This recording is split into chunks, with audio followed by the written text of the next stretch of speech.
Razik, est-ce qu'on peut revenir sur la réaction de Bruno Genesio en conférence de presse? Ouais. Où il y a eu en plus. Voilà, non, mais il y a une question qui a été sortie par un journaliste dont je ne citerai pas le nom. Oui, un journaliste qui a essayé de savoir, de comprendre, Voilà.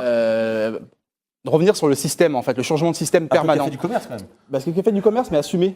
Parce que j'estime que lorsqu'on est journaliste ou observateur, c'est légitime d'interroger le technicien, l'entraîneur, sur les schémas tactiques. Pour quelles raisons il a joué en 4-4 dans Losange à Gmar, pourquoi il a changé en 4-3-3 face à Dijon, etc. Et ça fait 4-5 systèmes, je crois, différents depuis le début de la saison. Il me semble pertinent et légitime d'interroger l'entraîneur. C'est sa responsabilité. Maintenant, vous avez la réponse, c'est ça? Alors voilà, Bruno. Voilà, et pour ceux qui se posent la question, le journaliste est à cette table, mais je ne dirai pas qui c'est. La réaction de Bruno Genesio en conférence de presse. Je n'ai pas de plan de jeu, je n'ai pas de philosophie de jeu, on ne travaille pas à l'entraînement, donc le matin je me lève et puis je me dis tiens, aujourd'hui on va jouer en losange, mais j'ai plus envie de m'expliquer. Je suis fatigué de toutes ces questions.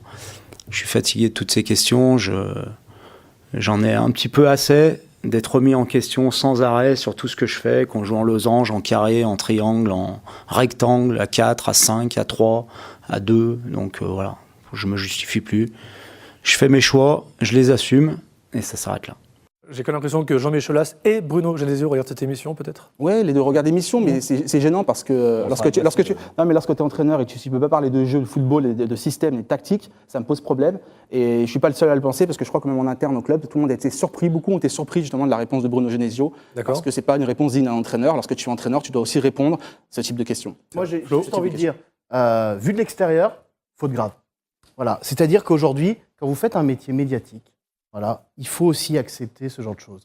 Et normalement, Bruno doit faire du média training, doit réussir à renvoyer Razik dans ses 22 s'il a envie. Même s'il ne veut pas y répondre. Voilà, mais pas comme ça. C'est-à-dire que ça, c'est je veux le beurre et l'argent du beurre. C'est-à-dire que je veux être médiatique, je suis le coach d'une grande équipe et je refuse de répondre. Le seul mec qui pouvait se permettre ça, il s'appelait Steve Jobs. Quand il sortait que l'iPhone 4, s'il ne marchait pas, c'est que vous le teniez mal. C'est vrai qu'il a fait ça. C'est vrai qu'il a fait ça. Ce que je veux dire, c'est que c'est Bruno Genesio, coach de l'OL.